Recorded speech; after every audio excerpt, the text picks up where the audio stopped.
So just a little bit and that screws right in. And that screws right in. J stop. And then maybe we're gonna leave a couple. Put the other one over here. In the middle. No soy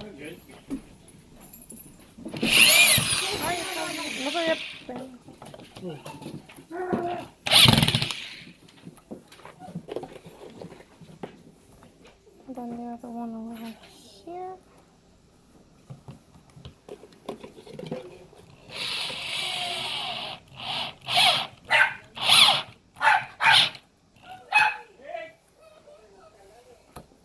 Oops.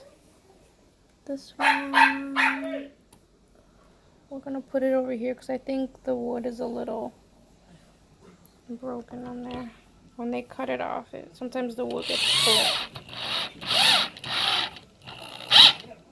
So I noticed that when they cut the wood, the wood splits sometimes on the edge.